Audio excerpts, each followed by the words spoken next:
Hi, welcome to my channel. Today I'm trying something new. I'm going to be playing this visual novel. I found it on the Steam store, and it's free right now until April 11th, which is my birthday, by the way.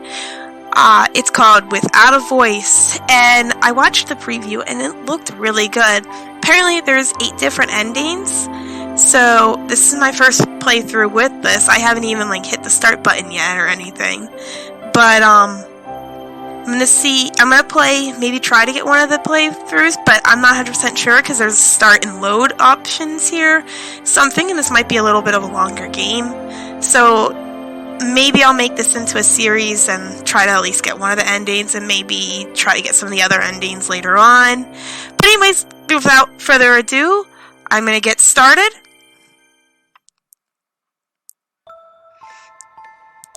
When cold, cruel destiny has thee within her grasp, thou may endeavor bravely, dear, to change thy path.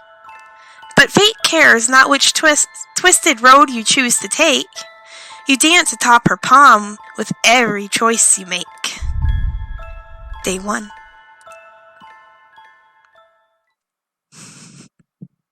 It was a morning like any other. The tragedy soon to unfold would affect so few people that time would swiftly forget it. For those involved, however, that morning was a maelstrom drawing them in closer and closer still. Excuse me.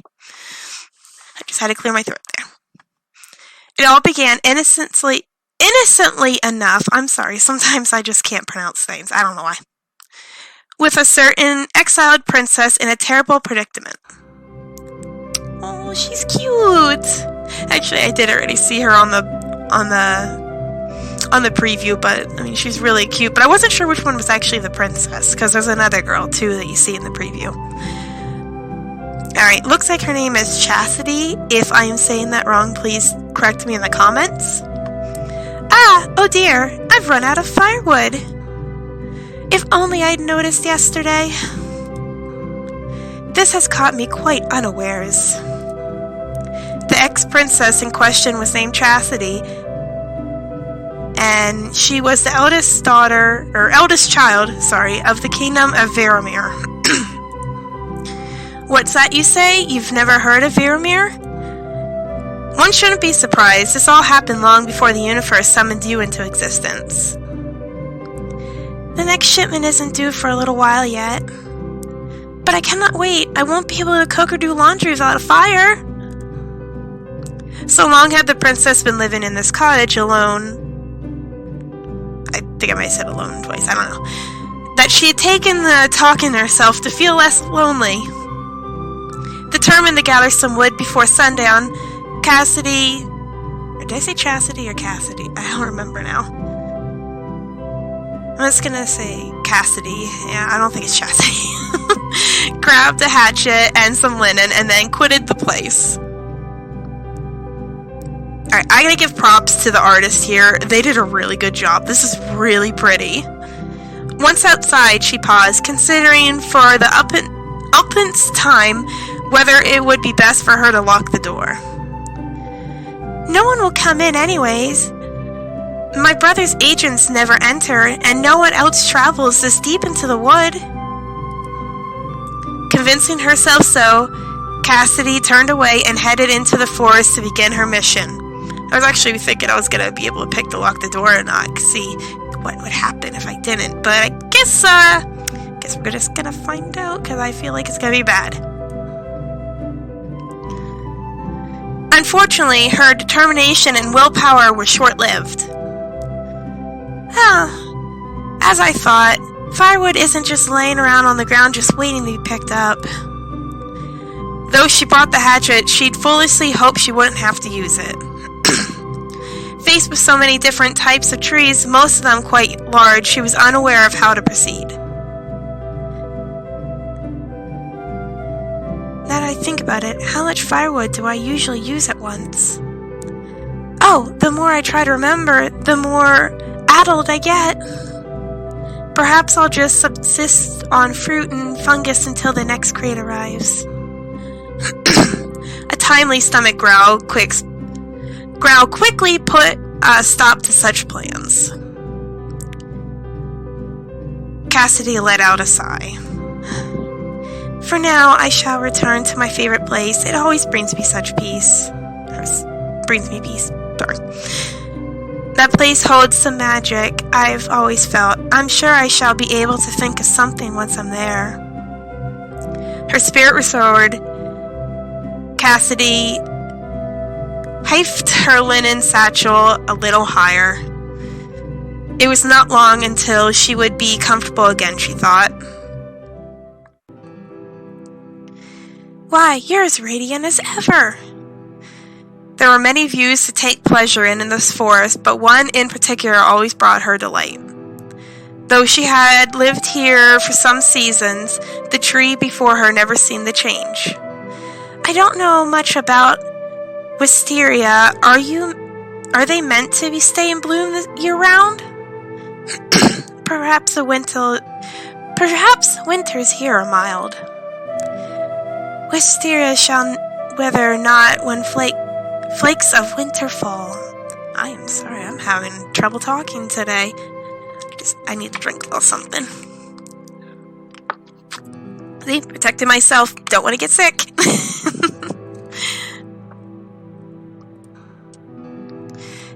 Yet all must someday perish while heeding nature's call. But nature wields not power o'er us all. Oh, I guess that was supposed to be someone else's voice. My bad. A clear wind chime voice caught Cassidy's attention. Okay, so that's the other girl from the preview. Cassidy's heart struck in her throat as she followed the sound and caught sight of a woman sitting there. She had never seen a woman so breathtakingly beautiful. And she is very pretty. My apologies for interrupting your poem, madam. It was only a caput. You did not interrupt so much as improve it. Oh, then all the better. But it is not safe to be so deep in the wood, tarry not. I live here. It's quite safe, I assure you. I dare say I've lived here much longer than you have. No harm has ever come to me in these woods. Perhaps our experiences merely differ. Certainly, I concede your point. Cassidy paused for a long while, unsure of how to carry on the conversation. How strange. I used to make small talk with all the quarters as if it were nothing. Has time truly affected me so? Actually, I think that might have been this girl here. Yeah, it was her. You say you live here? I do. I've never seen you. I'm quite sure of it. I would remember someone like you. Oops. Oh, I guess I'm supposed to save. Oh! Yeah. Just save. Alright, let's return. Whereabouts do you live, if you do not mind me asking? Sorry if you hear the door, it's my husband.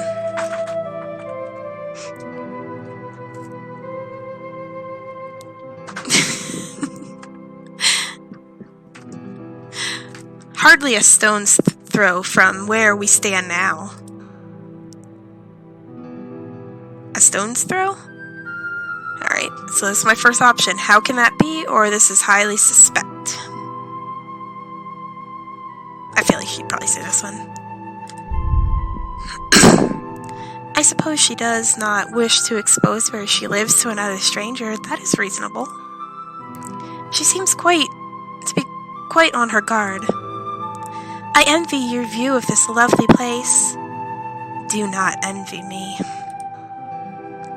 What could that mean? How droll. Oh, where are my manners? My name's Cassidy. I too live nearby. You may call me Elowin. Again, if I'm saying that wrong, please correct me in the comments. Elowin. What a lovely name. Besides, I was already aware that you live nearby. What? How? I've seen you before, albeit from a distance. You come here often. Oh dear, I must have been making a complete fool of myself. I am sorry that you've had to witness that. Cassidy thought back to all the complaining she'd done under this tree, and all the time she sold herself trying to gather fruit. There were many other times, truly mortifying memories, she stared at the ground in shame. When she looked up, however, Elowen was smiling. Cassidy felt her tension wane. So, what brings you back to this place? I wanted to calm myself. Calm yourself? What for? What could possibly cause you distress? What a sour tone. What a sour tone. Does she think I just daydream and laze about all day? Oops, my bad. I don't know why it's making me save. Okay, return. You know what? Right-clicking makes you go to the save menu. That was my bad. Many things. I'll have you know that at this very minute, I'm on a mission that might mean the difference between life and death. Oh, and yet you dally here. What could this mission involve, pray tell? I see my presence is not wanted here. I shall return to my search forthwith. Just as she was about to turn away and leave Elowen and the wisteria tree behind, Cassidy heard Elowen laugh softly. It was a bewitching sound. I see I have offended milady. No offense was meant, I can assure. Really? Truly, I would never wish to cause you pain. Tell me of your mission. I have run out of firewood. Upon hearing this, Elowen stood up and dusted herself off. This artwork is just gorgeous. Allow me to be of service. Oh no, I couldn't possibly... Please, this tree suffers so much every time you shed your tears and frustrations upon it.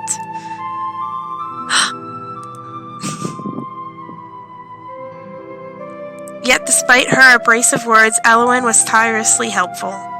It was she who taught Cassidy to gather smaller bits of kindling and to use the hatchet when that proved insignificant. If you wrap these smaller branches together, they will burn just fine. Oh, I see. I am certainly glad not to have chopped down a whole tree. I was worried about that. Yes, once felled, a tree can never rise again. Take them, their fruit, their branches, but spare them their roots and lifeblood. Lifeblood? Do trees have blood? This forest is quite old, you know. I wish it would stay forever this way, but man has trouble leaving things be. The disparity between Elowen's indifferent expression and the biting tone of her voice made Chastity's heart ache. She must have had a bad experience, or she must love trees. We humans meddle some things, aren't we? ...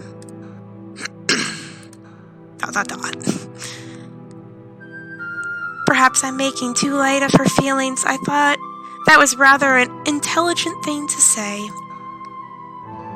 You truly love this forest? Yes, in fact, I feel that I am part of it, and it is part of me. How beautiful.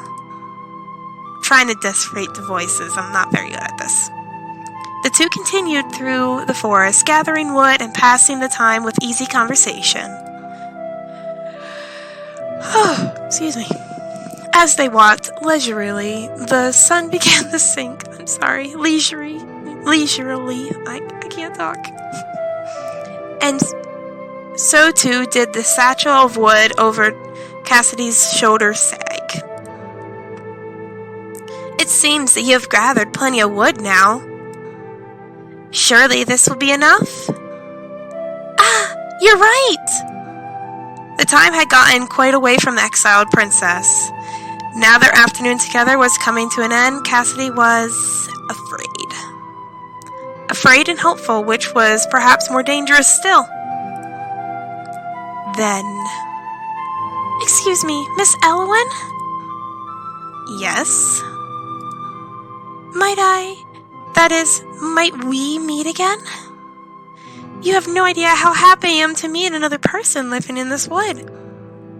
And a woman at that. Yet the expression on Elwyn's face showed that she had in fact some idea. I was about to suggest the same. You might find me in this area most afternoons. I see. Until tomorrow then. I said the wrong time. Would that we meet so soon, my lady. With that, Ellen bowed and left. Her steps make almost no sound. What a graceful woman. Not just beautiful, but elegant and smart. I'm sorry.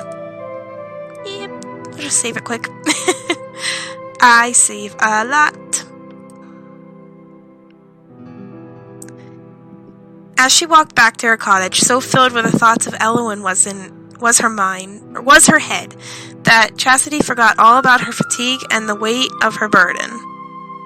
Cassidy, not Chastity, sorry. She certainly is optimistic, but she must have so much experience living independently than I. I hope I'm not a bother to her. And with that, the once princess returned home, blissfully unaware that the roots that were this very moment grabbing hold of her heels and pulling her beneath. Oh. Oh, I thought there was actually going to be roots. It is said a fool repeats his days, changing not but expecting change. I post these men by routine hogtied. They expect not and are by not satisfied. Day 2.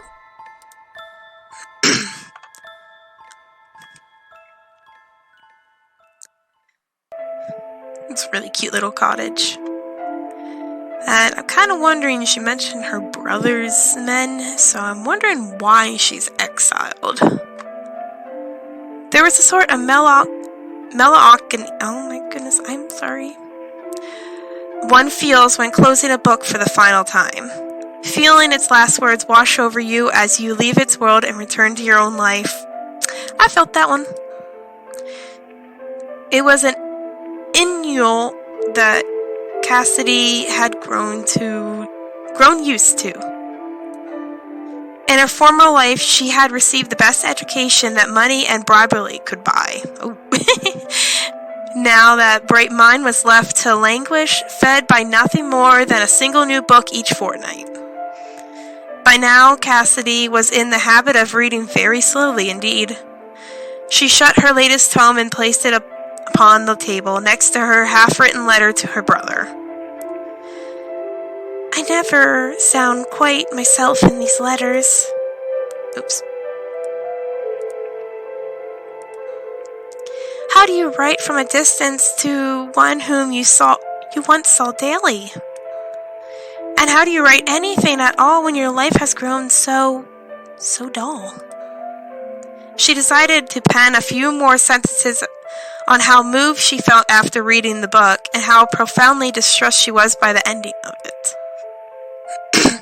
Family is important, but so too is recognizing the value of what you had before it's too late.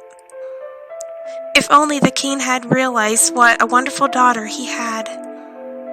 And I hope that you realize how much you are loved by me, your one and only sister. She paused, overcome by sheer feeling, and decided to keep the final bit to herself. It was too desperate for comfort, and a princess do not wing so. No, that won't do at all. How unbecoming. With a sign, Cassidy stared at the cracketing... Stared, oh my goodness, I'm sorry. At the crackling fire, she had more than enough firewood to last until her next shipment of it. The sight reminded her of Elwyn. I do wonder what Elwyn is doing at this moment. She could not fathom the day-to-day life of such a mysterious personage was utterly beyond her imagination. Her curiosity so engaged it was now impossible to ignore. And so the fair Cassidy resolved herself to take a walk out and casually seek out the other woman. I can't get over this artwork. It's beautiful. Perhaps I'll even stumble upon where she lives today. Wouldn't it be exciting to surprise her at her home? No, probably not. Thinking nothing at all of how inconvenienced, how overly forward, and how impertinent it might be, she departed immediately. Sorry. And I'm going to keep saying sorry. It's a bad habit. Once outside, Cassidy took in a deep lungful of crisp forest air. How lovely it is today! Hardly a cloud in the sky! She took measured steps into the forest, constantly scanning the area around her on the outlook for this elusive dumps.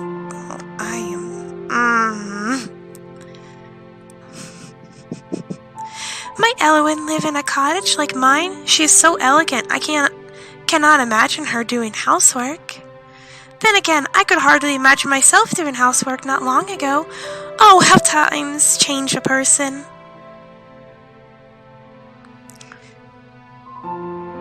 Cassidy reached her beloved wisteria tree before long and eagerly drank in the sight of it. She ran up to the tree and encircled it with her arms as if meaning to embrace it. Hello, dear tree, you are looking as lovely as ever today, though a certain someone sits not beneath you brought this afternoon. She leaned to one side and then to the other, looking around the tree and into the forest as if she might spy a window or a billowing chimney of smoke. Sadly, she could only make out more trees. I can't suppose Elwyn lives in a tree house, does she? Certainly not. I like the animations. Oh! Startled Cassidy jumped, her foot catching unhappily on one of the tree's roots, sending her flailing forward. Careful!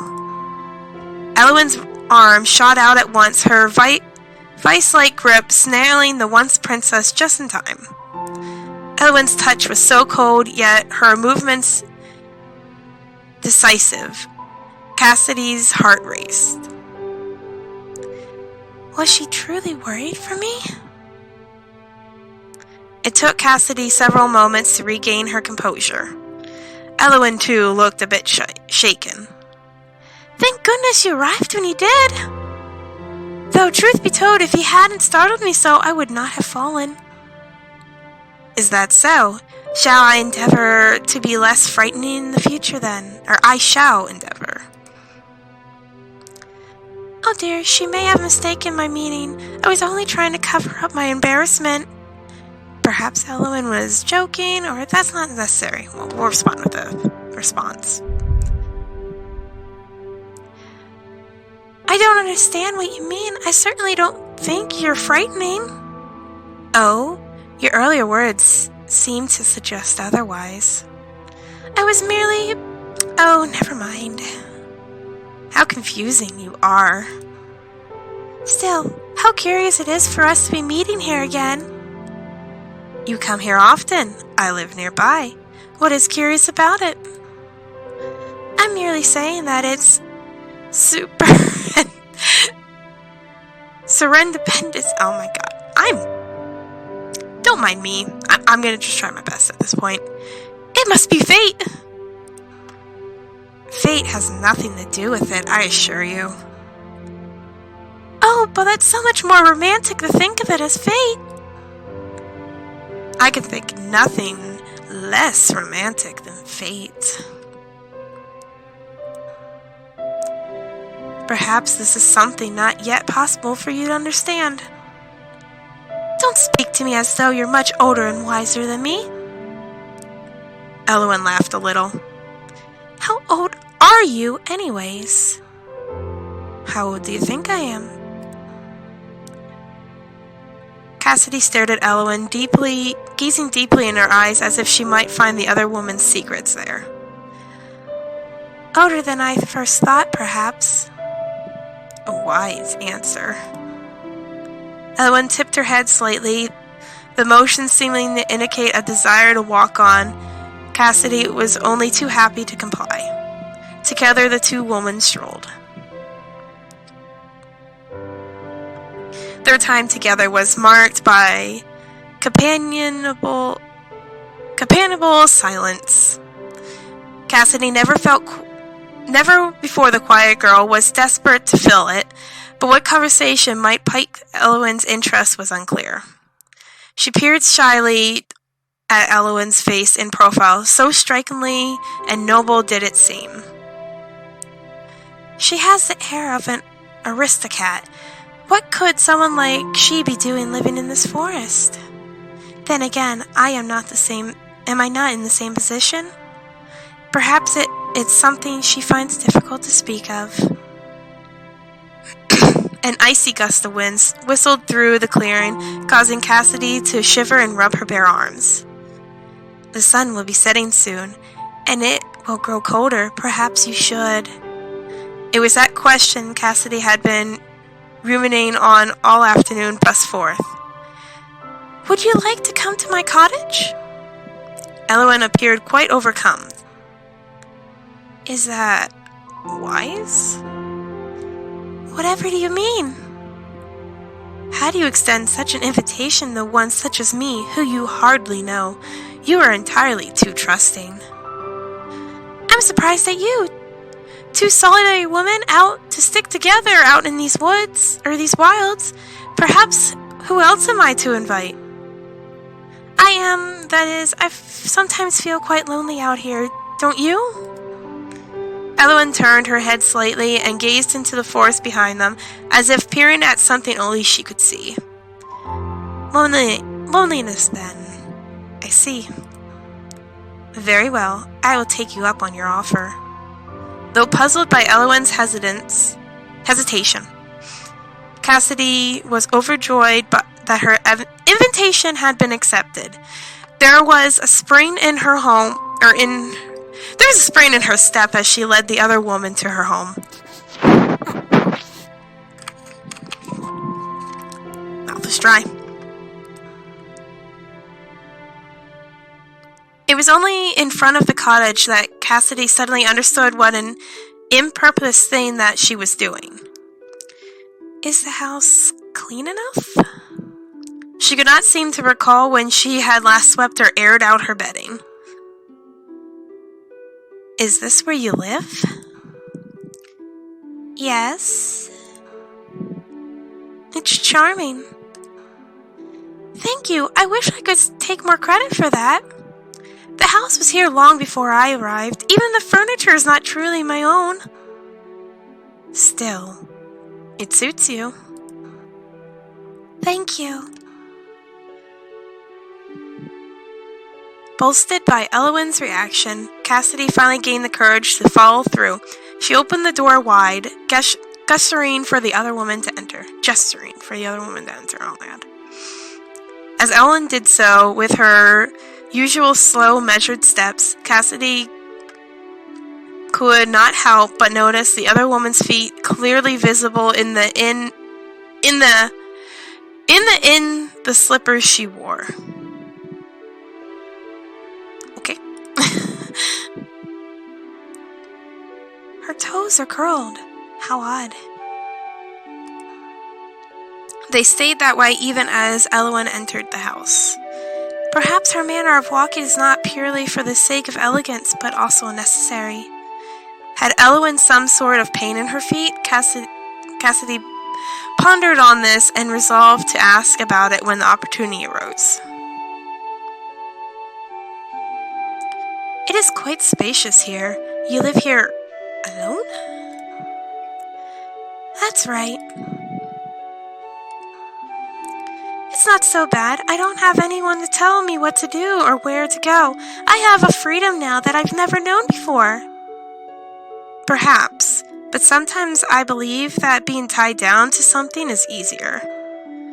If you don't realize you're being strangled, it's just a pleasant, lightheaded feeling. Huh? I don't really understand. It's alright if you don't. Elowen walked slowly from one part of the room to the next, her fingertips ghosting over every surface. She looked to be seeking the essence of each object, taking in every minute flaw and deciphering its true nature. Cassidy wondered what Elowen might discover about her if only she allowed it, if only she dared. It was unbearably quiet. Just then, Elowen came across the book Cassidy had just finished reading. Oh, that's a book my brother sent to me. I get so frighteningly bored here that these books have become my sanctuary. I'm expecting a new shipment soon. Your brother? Elowen was silent for a moment, digesting that new information. And then her eyes fell on the half-finished letter haphazardly placed next to the book. Cassidy followed her gaze, eyes wide. She leapt forward and snatched the letter away. How much had the other woman seen? She colored in mortification. Your brother is far away from here. Yes. Is it beautiful, the place where you once both lived? I have not once seen its equal. More beautiful than this cottage prison of yours? Cassidy could not hide her surprise at Elowen's poisonous choice of words, nor could she hide her sudden tears. Excuse me, or it's not like that. We'll go with it's not like that. She dried her eyes delicately, but with determination. Now is not the time for tears. Things are complicated. It is not as clear-cut as you seem to believe. Undoubtedly, the affairs of men oft are. However, all I know is that he is there and you are here. That he is responsible for that difference that can be interfered quite easily. You are a fast reader to be able to jump to such a conclusion so swiftly. I am not unhappy here, Elowen. Can you truly say that? With an unclouded heart? Elowen peered into Cassidy's eyes, and their gazes held like two magnets pulling each other closer and closer still. Yet Cassidy could not do it. She could not look Elowen in the eye and tell an untruth. Elowen looked through the window. It has gotten dark. Oh my, how rude of me! I have not offered you tea or any refreshment. Do not trouble yourself on my account. I must away. I did not mean to impose for so long. You are hardly an imposition. You are kind and good. Cassidy's light lit up. Kind and good things do not survive long in a world such as ours. And just as suddenly as I had come, the sudden rush of the light left her. Bowing her head, the other woman was out the door and gone, leaving hurt and confusion in her wake. When she looked out to the window to glimpse the same view that Elowen had just beheld, Cassidy saw before her was but a bleak uncertainty. Without wisdom or experience. Storm shall ill-weathered be. But you are nearby, dear one. No storm can bother me. Day 3. I'm going to save real quick. Yes. Okay. To my dear Alexander. The exiled princess paused on her first line of her letter. Is that too familiar? Will he dislike it? Oops. My bad. The brother of her memory was a kind boy, but rather stiff and particularly mindful of decorum. Following the events of the previous evening, Cassidy felt compelled to write her half-finished letter. Not that Alexander would care, or want Alexander to see me at my best. Yeah, go that one.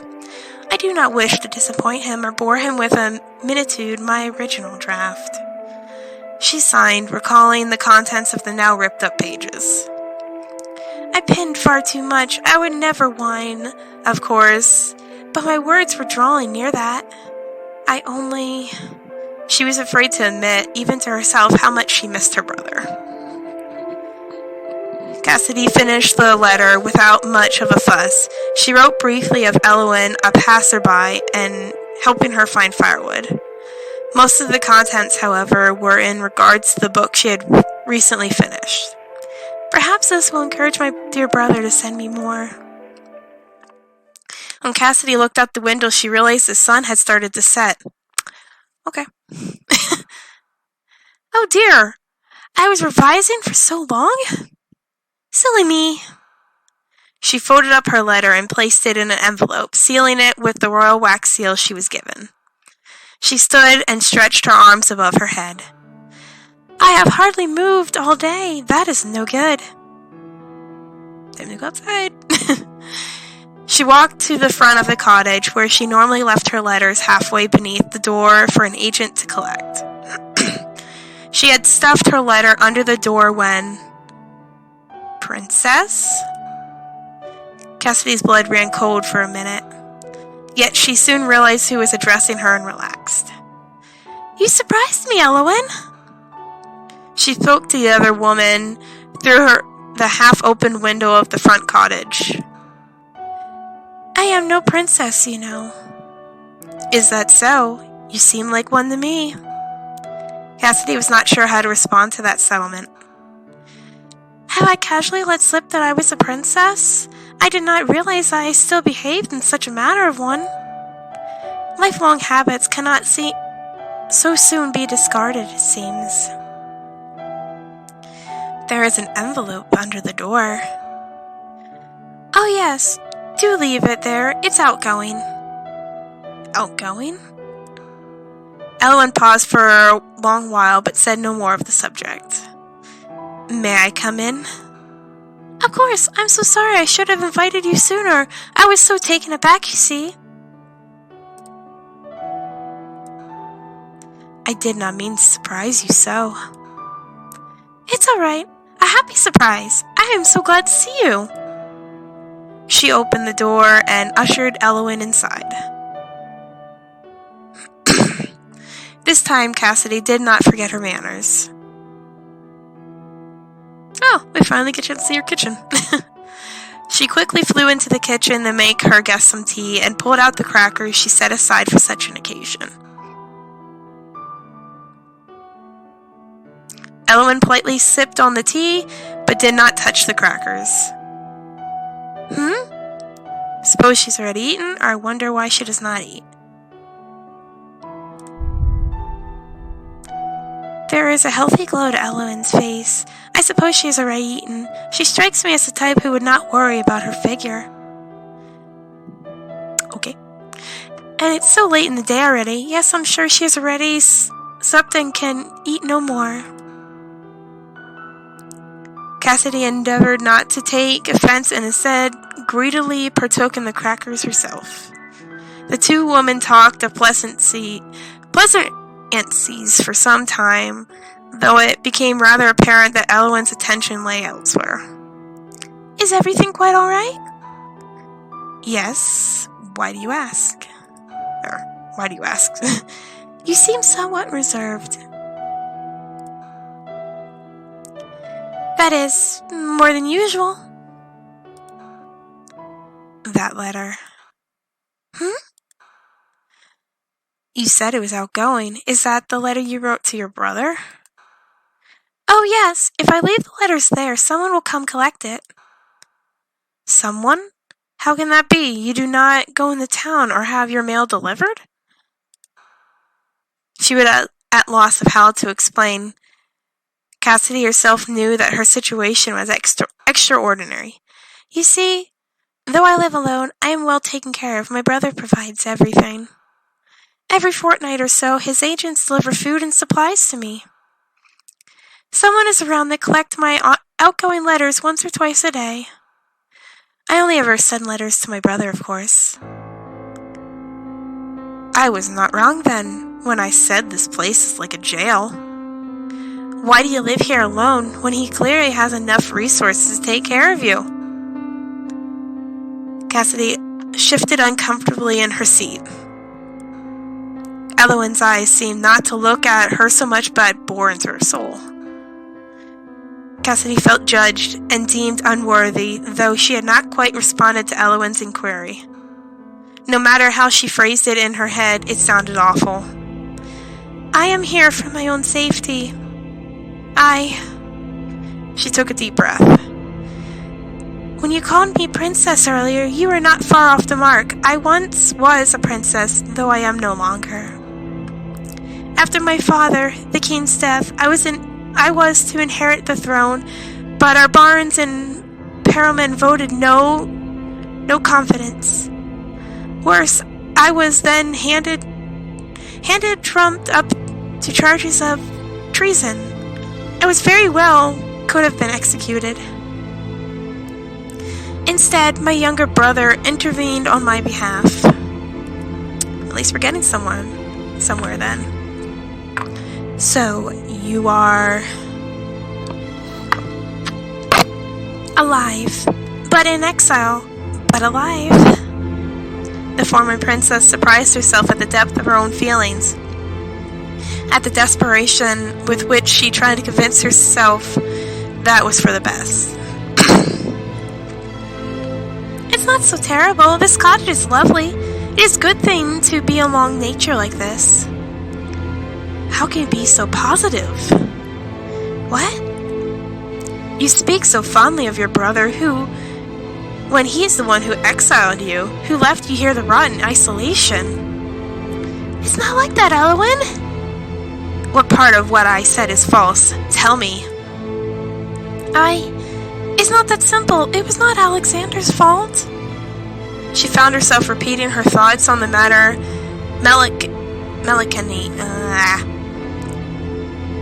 things she only half believed. She said all those things before. It seemed she no longer believed them. As a result of your dear Alexander's intervention, you were exiled, were you not? Who's to say he was not responsible for the unfavorable vote in the first place? Why would he do that? What would he have to gain? The kingdom? It is not my brother's fault. He could have had them kill me, but I'm alive thanks to him. I've previously stated my belief that you are kind and good. I have now revised my opinion. You are a blind fool. As I am mute, you are blind, although too blind to the selfish ways of the world. What is your meaning? It is nothing. Believe in your brother all you wish, but you cannot deny that there is truth to what I said. Elowen rose from her seat in one swift movement and then headed for the door. Good night, princess. I am princess no longer. Mock me not, I beg you. Just like that, she was gone, disappeared into the dark. Cassidy wrapped her arms around her torso, hugging herself for comfort in wake of Elowen's sudden, indigent anger. Feeling comfort none, the formal princess squeezed her eyes shut. Oh, Alexander, if only she knew you as I do, then she would understand. That's pretty.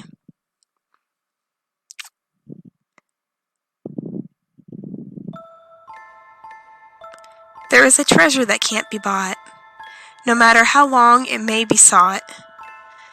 It is something priceless yet free. I speak, of course, of an apology. Day 4.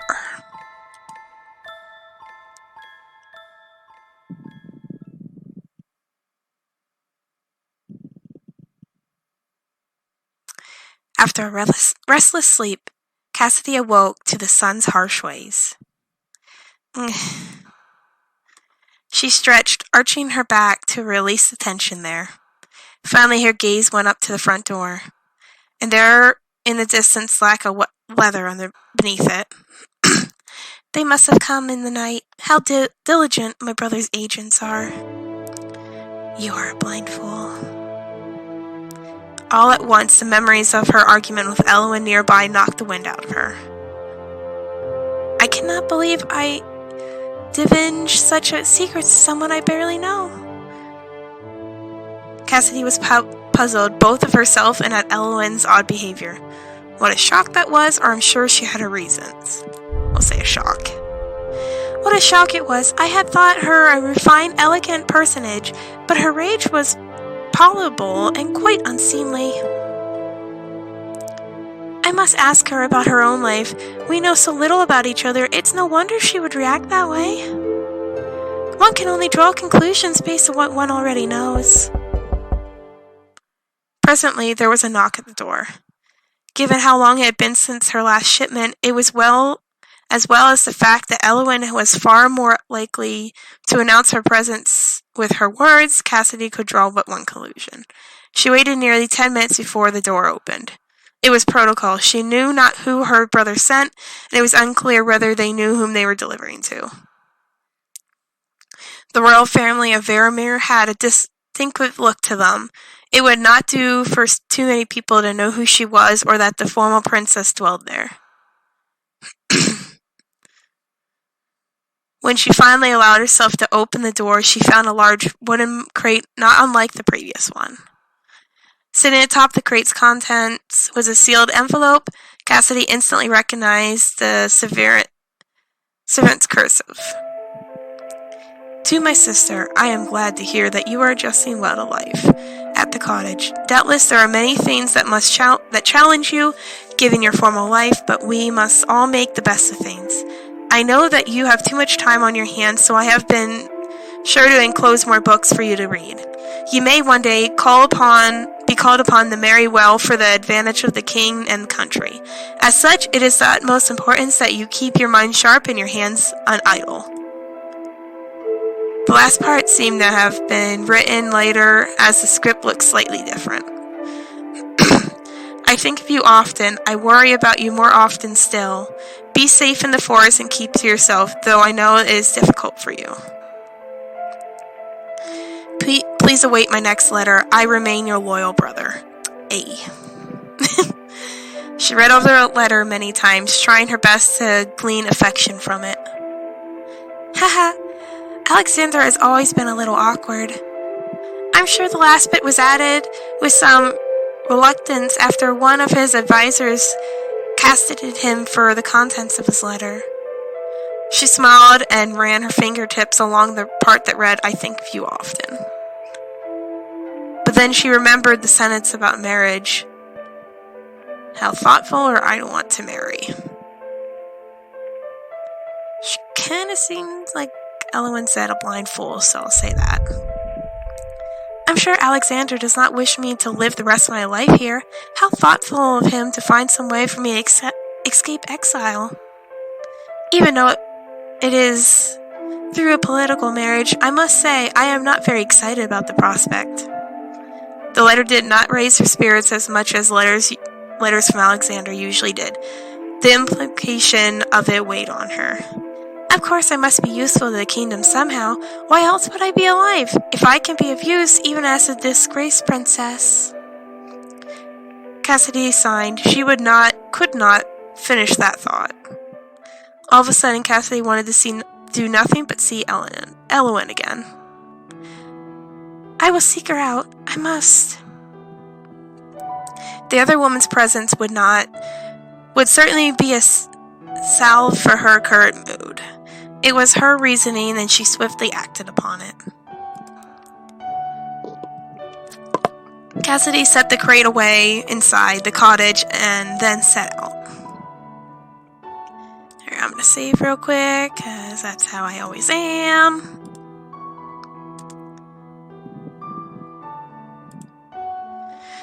After a long, fruitless walk about the forest, she arrived in front of the wisteria tree.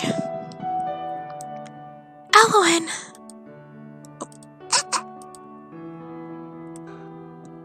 Princess? I am no longer a princess. Just because you no longer live in a castle does not mean that you are no longer a princess. Cassidy was reminded of the word marriage once again. Elowen was right. She was still considered a princess insofar as a princess would be useful, or could be useful. A long silence paused between them. Both were conscious, no doubt, of the argument that had transpired between them, an argument they had not yet resolved. I am really sorry. Elowen's eyes widened, almost perspectively. But Cassidy, staring into the other woman's face as she was, took note. I should not have burdened you with my circumstances to begin with. But you were only worried for me. I should have been more sensitive in my explanation.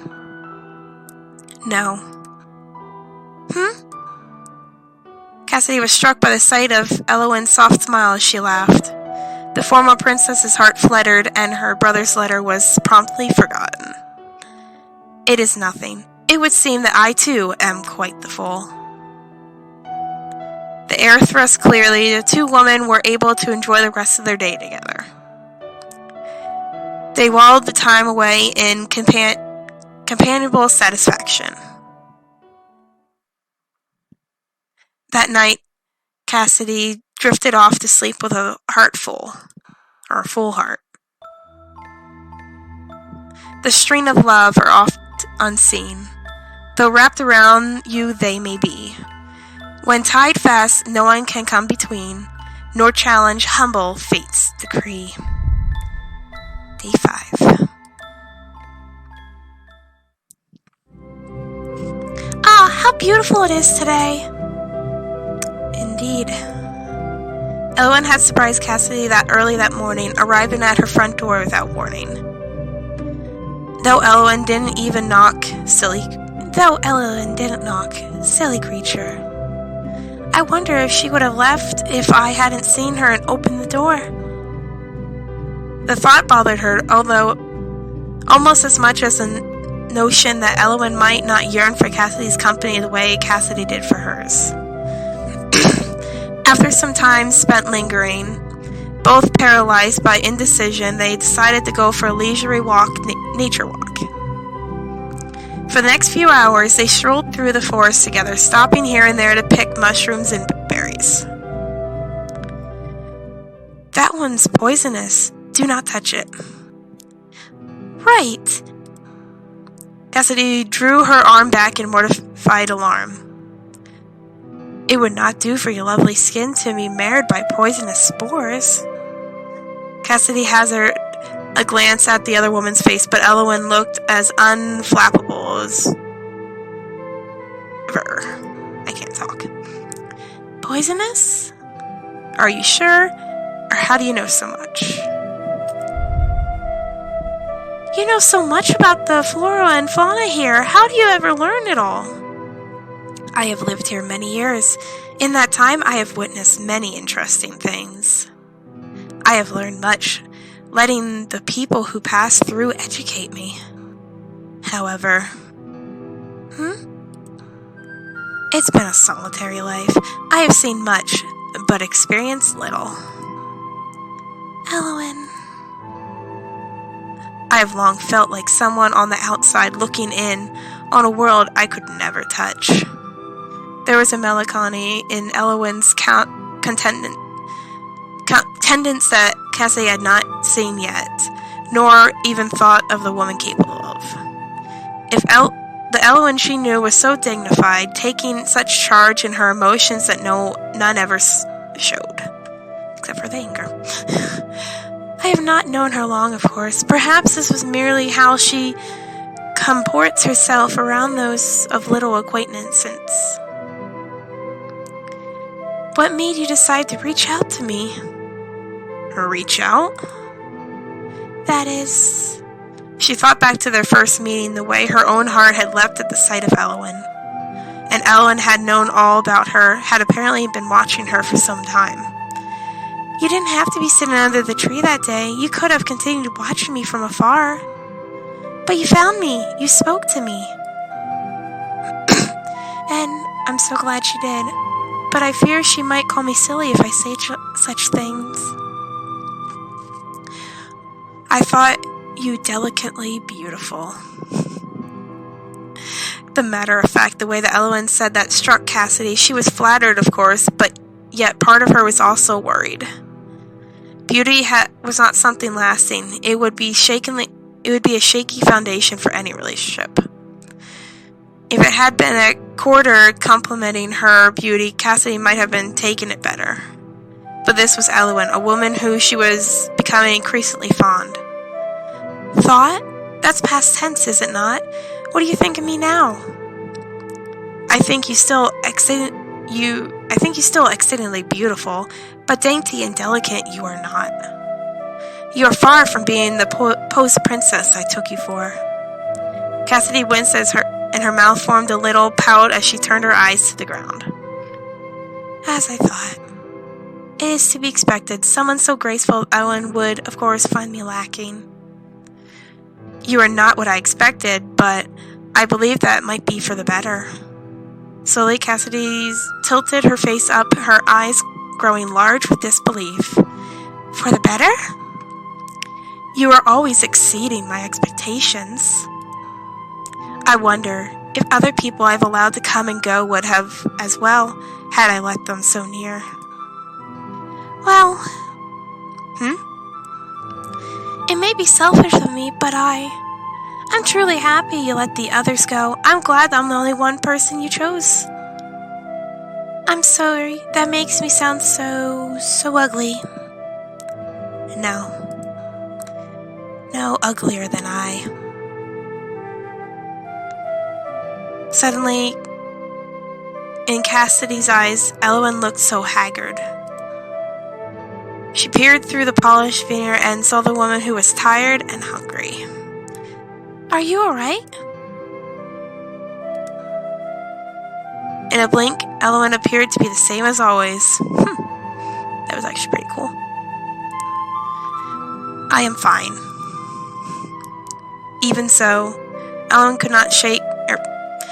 Cassidy could not shake off the feeling that something was off. Are you quite sure? You seem tired. Eowyn was silent for a long while. Yes. Perhaps I am tired. Forgive me, I'm not used to the midday sun. It occurred to Cassie she had never before seen Eowyn out in the morning. Could she be something of a night owl? I hadn't supposed it. And here I invited her to walk with me underneath the full blaze of the sun. How thoughtless I am. Eowyn. Yes? Why don't you stay with me at my cottage tonight? What? Well, I'm worried about you, and it can't be easy being a woman and living alone. She knew this best of all. I would be much more at ease if you would come with me tonight. Let us break bread together and while away in the night in comfort. She was not expecting Eowyn to accept, nor not Eowyn who had reacted so strongly to the invitation merely a few days earlier. And yet, alright. Really? Would it be better if I returned to my home? No, I was just worried that you would not accept. I realize that it's not very dainty to be so forward. At this, Eowyn finally smiled. Cassidy's heart felt akin to the acrobat of the sight, doing backflips and pirouettes. I can't enjoy. It would be my honor to accompany you. It may do us both some good. As ever, Cassidy was far too excited to hear the latter. Looking forward to a night with her new favorite person, she had already changed course and started along a path home. Cassidy closed the front door behind them and went to the kitchen to put away the plants they had gathered. Is there anything I can help with? Leave it to me. Just have a seat and rest. You really do look tired. All right. While she put her affairs in order in the kitchen, Cassidy couldn't help but think back to the things Elowen had said. She said that she likes me the way I am. That's so kind. She felt a deep sense of warmth and satisfaction, the likes of which she had not felt in a long time.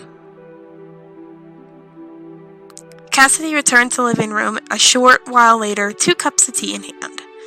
Oh! She found Elowen asleep, slumped in the divan. Poor thing, she must have been exhausted. There was a loose strand of hair in front of Elowen's face. Cassidy reached down and tucked it behind her ear. She looks so innocent when she's asleep. Chuckling to herself, Cassidy let Elowen rest and passed some quiet time reading by the other woman's side.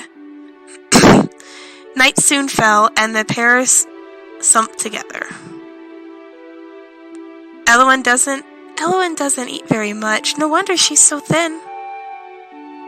Elowen, unaware of being observed so delicately slipped a glass of water. Are you full?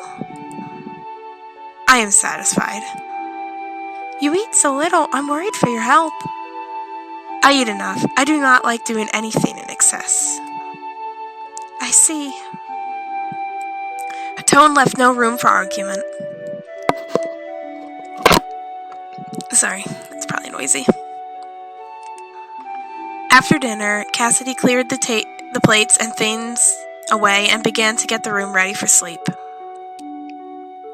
The cottage was not large. Her parlor had to double as her bedroom out of necessary. It was all well and good for a single person, but now that another person had been added, Cassidy became acutely aware of the lack of space. There's only one bed. I do not mind sleeping on the divan. I already did earlier. Once again, I'm sorry. I didn't wake you up. You just looked so at peace. I could not bear to wake you. I'm embarrassed to have allowed you to see me in such a state. I only fear... No, it is nothing. I will gladly sleep on the divan or on the ground.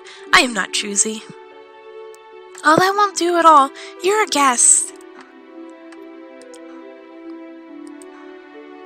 Cassidy gulped. Truth be told, she had one other, much more preferable arrangement in mind. We could share the bed. There's room enough for 2. I notice you do not offer to sleep on the divan. Ah! Struck by her own lack of graciousness, Cassidy bit her lip, cowed into silence. I'm only teasing. If you do not mind being so snug, I will be happy to share the space with you. Nothing would please me more than be close to you. It's really cute. Sorry, I just had to fix that. I mean, yes, wonderful. I shall fetch another pillow then. She flew out of the room to retrieve a spare pillow from the closet, face burning with embarrassment. Oh, it's adorable. Do you have enough space? You're not too cramped? I am fine. Truth be told, I do not mind the proximity. That's really cute. That's adorable. There was a faraway look in Elowen's eyes. I've been alone for so long, until you came. How did you come to live here in the forest? Where's your family? Oh.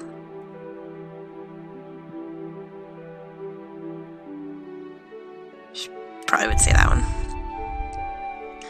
Perhaps it's not that she does not wish to tell me, but that she cannot. She may have circumstances that prevent her from speaking on the subject. Was it impertinent of me to bring it up? I'm sorry, it is difficult for you to tell me? It is a trying subject. I'm not quite sure where to begin. She took a deep breath. I have lived here all my life. Once I was not alone, but... Elowen paused and signed. You remember the Whistler tree? Or Wisteria tree? Of course, it's my favorite place in the entire forest. Have you noticed how there's no other Wisteria trees around it? Now that you mention it. She had never thought about it, but as Cassidy searched her memory, she realized Elowen was correct. You're right. I wonder why it is. There is an even older Wisteria tree deep in the forest, but now those are the only two left, and they're so far from each other. So it is with me. Cassidy puzzled her choice of wording. Cassidy found her choice of words puzzling, but nodded. I once had siblings. They have long since departed. I don't really have a family here anymore. Others have come and gone, as I said, but I could not relate to them. I could be wrong, but I'm pretty sure she's the tree. I watched them from afar without entering their lives and did not mourn them when they left mine. And so the years went by. Cassidy snuggled up to just a bit closer to the other woman, as if to show meaning through actions where words might fail. And so they passed the night together in pleasant company and warm conversation. When the sunshine blazes down, I soon begin to wish for a rain. But when you've gone away, my dear, I soon hope for the sun again. Or long for the sun again. Day 6. Now, I believe there's only 7 days, so we're almost done here.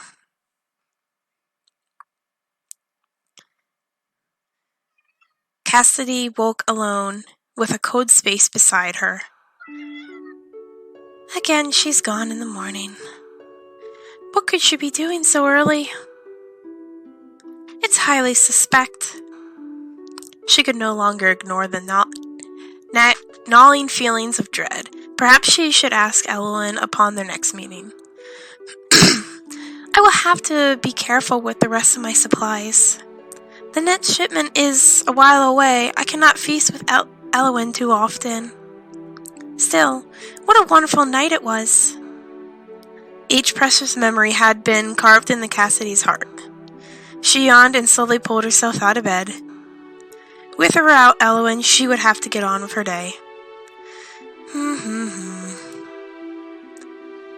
Cassidy hummed a little tune to herself as she cleaned up and prepared breakfast. Sitting down at the table with her bread and morning tea, she glanced at her stationery set left by the vase. A lot has happened. Perhaps I should write Alexander a letter? It's important that my brother knows what goes on in my life. I feel like this is going to be a bad choice. After finishing her breakfast, she set herself to the task of writing to Alexander as usual. And yet her heart was not all with it. Her handwriting was sloppy. Though always lonesome before, the former princess's life now felt so much emptier without Elowen's presence. Though she could be accustomed to such solitude, she could barely concentrate on her usual chores. To think a few days could change a person so. In a lull of her activities, Cassidy's gaze went out to the window. Deep in the forest, her beloved Wisteria tree stood. She could see it so clearly in her mind. Elowen is like that tree. I wonder if she is there. I'm going to say the tree. Elowen is very much like that tree. She said as much herself. So beautiful and haunting and alone. The other woman's words from the night before weighed heavily on Cassidy. She passed the rest of the day peacefully, but with a sense of unease.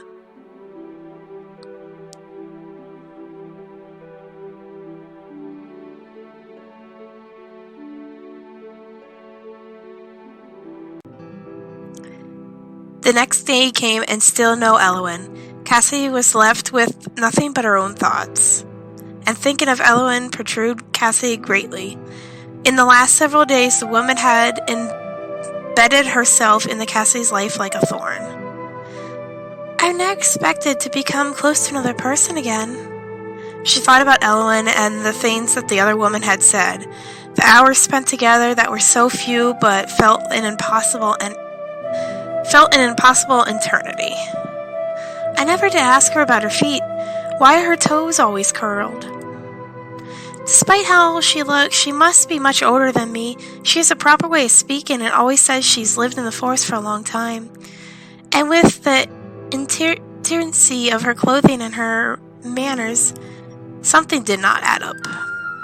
Elowen did not seem like people much. Certainly, it did not seem her presence in the wood, despite how long it had been there, was known to many.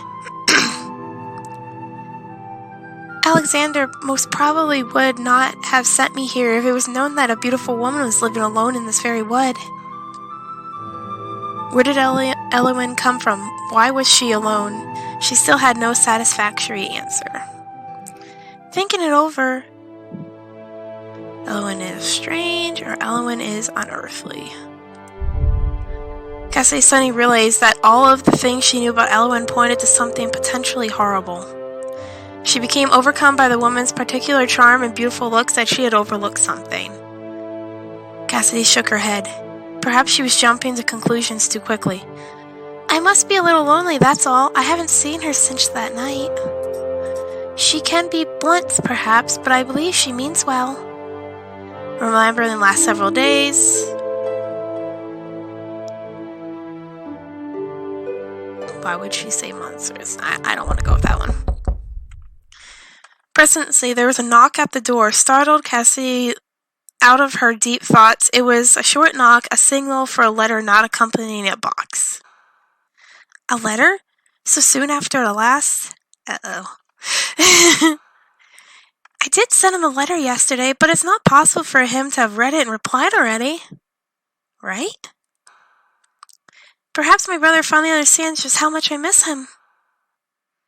If I leave here, if one day Alexander allows me to leave, what else awaits me? Is a political marriage truly my only means to escape? If I could be useful to the kingdom in any way, is that better? Will my life no longer be considered a waste? Alexander.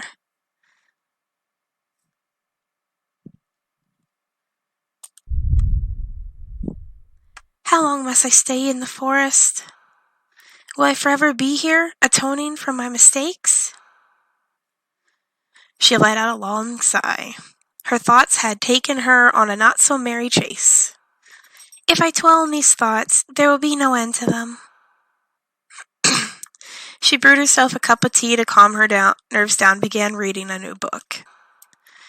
From time to time, her eyes went somewhat nervously to the window. And so evening fell. Cassidy was sitting on the divan enjoying a warm cup of tea as she read the latest book her brother had sent her. It was a darker tale than she was accustomed to, the tale of a tragic young mermaid. It seemed to be a fairy tale from a faraway land. Certainly Vermeer had simpler, happier stories. Or perhaps those were the only ones she had been allowed to learn. Goodness, every step she takes feels like walking upon knives. Well, I know which one she's reading. How dreadful! How can this author be so terribly cruel? Suddenly, the front door of the cottage swung open without a knock or warning.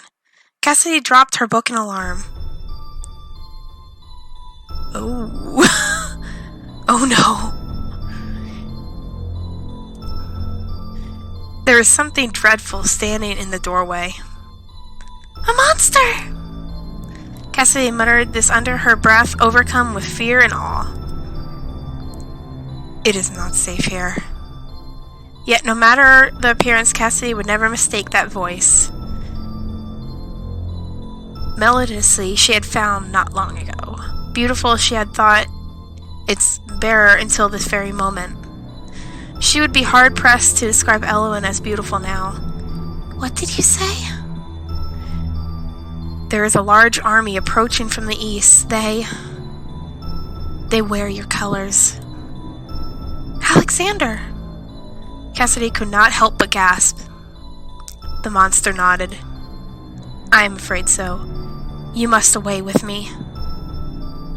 Cassidy bit her lip. Alexander would not harm me. If anything, they must be here to protect me. From this monster. Yes, of course. Quickly gasping at the situation, the ex-princess calmed herself and tapped into her many years of disciplinary lessons. I will come right away. Then. Will you mind waiting for me outside? I will gather my things quickly. Yes. I won't be but a moment. Of course. The monster turned and left through the still open door, its movement slow and measured as always. As soon as Elowen was outside, Cassidy threw forward and slammed the door shut. Cassidy? Ignoring Elowen's sad, feeble voice, Cassidy locked and bolted the door. For good measure, she dragged the divan in front of it. The door shook as Elowen tried to enter, but would not give away. Oh no. Probably because of sending that letter. I felt like that was bad. Why? How could I possibly heed the words of a monster? Who knows what you would do to me once you have me outside? She must be a demon, here to corrupt me. It is just as Alexander said in the Barons. I allowed your beauty, your charm to corrupt me. I have sinned, but I will sin no longer. Why? Begone, monster! Darken my doorstep no more! Elowen said nothing in reply. But then, wordlessly, the monster ambled towards the windows. Oh no, I didn't think about blocking those. But the monster made no move to enter forcibly. It just stood with the same blank look on its face. In some ways, Cassie felt that was worse. Had Elowen moved just enough to follow her words to the letter, to darken the doorstep no more? It seemed like something she might do. The thought made Cassidy's heart ache ever so slightly. And the night passed like that, with Cassidy pressed against the door in fear and Elowen standing in place, still as a tree. Watching. Eventually, after what felt like a lifetime, the sun rose. It's finally morning. If the army is truly coming, I wish they would get here sooner. The day breaks. Cassie looked to the window in alarm. Could it be that Elowen hadn't slept either? Elowen stood still, looking even more haggard than she had the night before.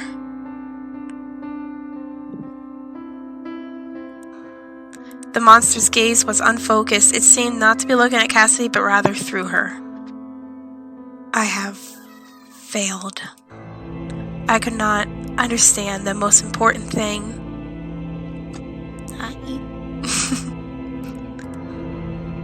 I could not convey my love without a voice.